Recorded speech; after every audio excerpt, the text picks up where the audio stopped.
Good morning to all. This is the second class of chapter 2 and the continuation class of our previous topic, that is motion in one dimension.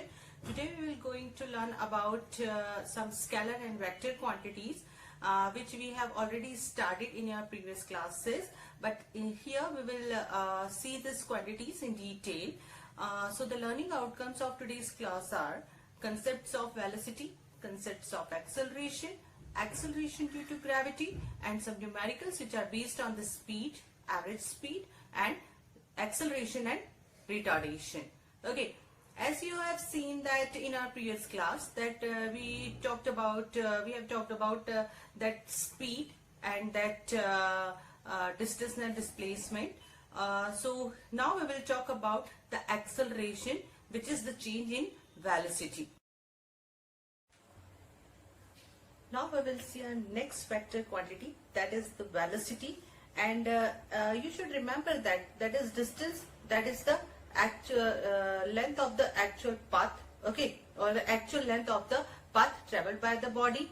Now next is the velocity. Velocity is the distance covered in per unit time.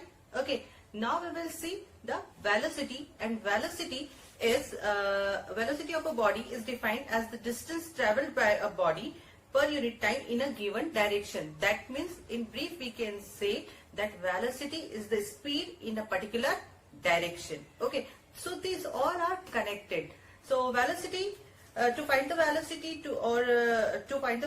we have to apply this formula, that velocity is equal to displacement upon time. This is the formula to find the velocity. So here v is equal to s in the particular direction, s that means the distance in particular direction, upon t. So it will be speed in a particular direction. So unit of the velocity will be meter per second, because as same as the speed. Okay, so velocity is distance traveled by a body per unit time in a given direction. That means velocity is the speed only, but in a particular direction. Now the kinds of velocity. Velocity can be uniform, non-uniform, or average. So uniform, that means in the same way when a body covers equal distance in equal interval of time but in a particular direction. Here this you have to remember, that velocity, uniform velocity, that means when a body covers equal distance in equal interval of time but in a particular direction. Suppose a car with a traveling with a constant speed in a straight line.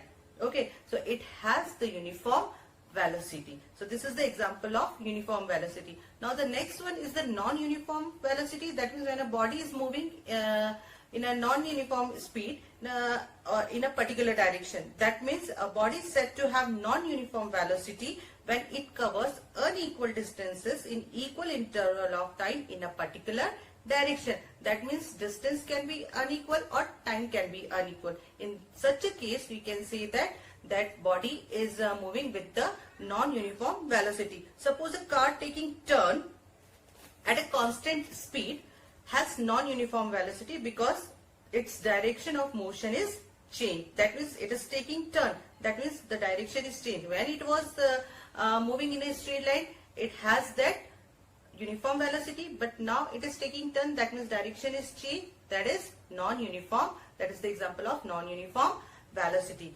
Now the next one is the average velocity. So if the velocity of a body in a particular direction changes continuously at a uniform rate, then the arithmetic mean of the initial and the final velocity over a given period of time is called the average velocity. That means to find the average velocity, we have to put this formula. That means the initial velocity, initial, that means the starting from the origin point. Okay, so V average is equal to initial velocity plus final velocity. That means when body is about to come in rest. Okay, so initial velocity plus final velocity upon 2.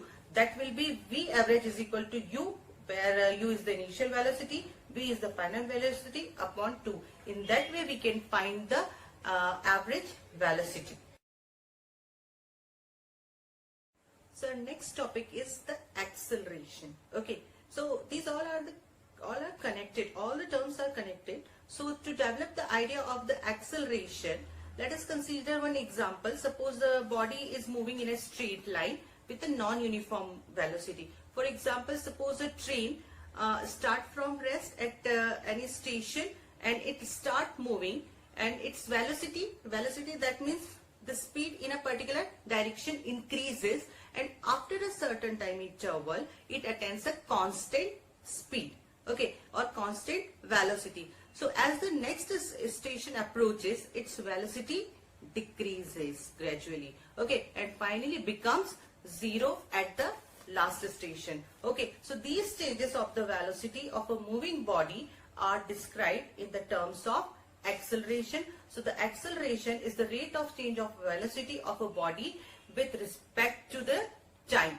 Okay, that means when the body is changing its velocity, maybe it can increase its velocity, or it can decrease its velocity with respect to the time. In that case, we can say that it is accelerating or deaccelerating. So the acceleration is the rate of change of velocity of a body with respect to time. So to find the acceleration, we have to put the formula. So acceleration is equal to change in velocity upon time interval. Change in velocity, that means we have to take here that initial velocity and the final velocity. So the formula of the acceleration A is equal to V minus U, where V is the final velocity, that is U is the initial velocity, and T is the time interval.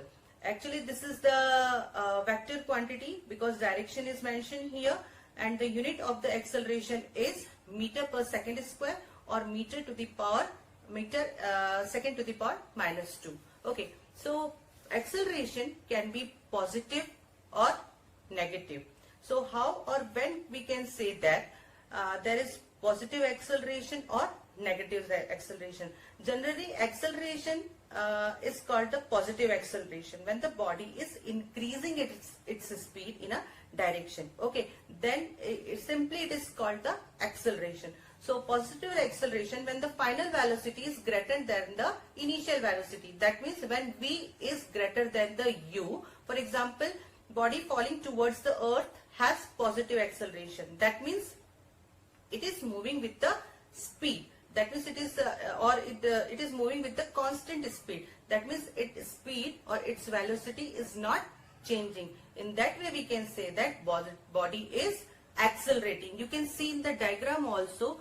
This is the example of that positive acceleration, that when the car is moving or its velocity is increasing, okay, it has the positive acceleration, or simply we can say that acceleration. Now, when we can say the negative acceleration, actually negative acceleration also called the retardation. Okay, so when final velocity is less than the initial velocity, that means V is less than the U, when we can say that the body is deaccelerating or body has the negative acceleration or retardation. For example, when a ball is thrown vertically upward, its velocity decreases with the time and shows the negative acceleration. In the diagram also you can see that when the car is deaccelerating, okay, that means suppose in any vehicle we applies the brake, okay, so in that way we can say that vehicle has the negative acceleration or the retardation. Okay, so this is all about the acceleration, positive and negative acceleration. Positive acceleration, or simply we can say the acceleration, and negative acceleration also called the retardation. Clear?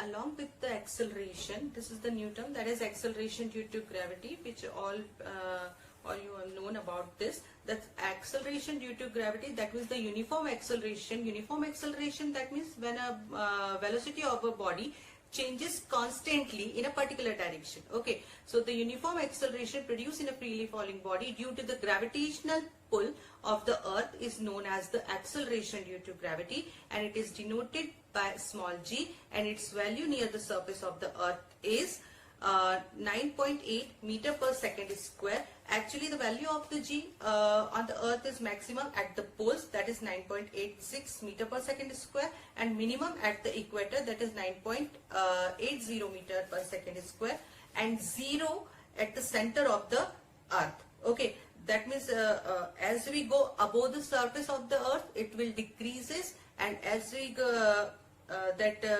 move below the surface of the earth, it will also decreases, and the value of G so that the value of G decreases when we go from the surface of the earth. Okay, that means in the altitude it is 0.13 meter per second square, which is 50,000 kilometer above the surface of the earth. So in that way the value of G changes with the place. Okay, so this is all about the acceleration due to gravity. For the numerical purpose, we can take its value, that is 10 meter per second square. Now we will see some simple numericals which are based on the speed and to find the average speed. So our first numerical is when a cyclist cover a distance of 50 meter in 10 seconds, that means 50 meter, that means distance is given, in 10 seconds, that is time is given. So calculate the speed of the cyclist in two ways, that is in meter per second and in kilometer per hour. So here distance is given and time is given. So simply we can find the speed, and the formula of speed is distance upon time. Distance is 50 meter and the time is 10 seconds. So directly put the value so that we can find the value in meter per second, and it will be 5 meter per second. So this is the answer of the first question, that is when we had to find the value of the speed in meter per second. So in meter per second the value of the speed will be 5. Okay, now in the next case we have to find the value of the speed in kilometer per hour. Okay, so we have to change the distance and we have to change the time accordingly. So distance is given is 50 meters. So to change meter into kilometer, we have to divide it by 1000. So distance will be 50 upon 1000 kilometer. Time, that was given 10 seconds. So to change it into hour, we have to divide it by 3600. So the time will be 10 upon 60 into 60 in hours. So now we will put this value in the formula, that is speed is equal to distance upon time. So 50 upon 1000 kilometer upon 10 upon 60 into 60 in hours. So here the answer will be 18 in kilometer per hour. So in that way we can find the speed in different multiples or sub-multiples, that is meter per second and kilometer per hour. Now our second numerical is a car travel 20 km at a uniform speed of 40 km per hour. That means distance is given and the speed is given.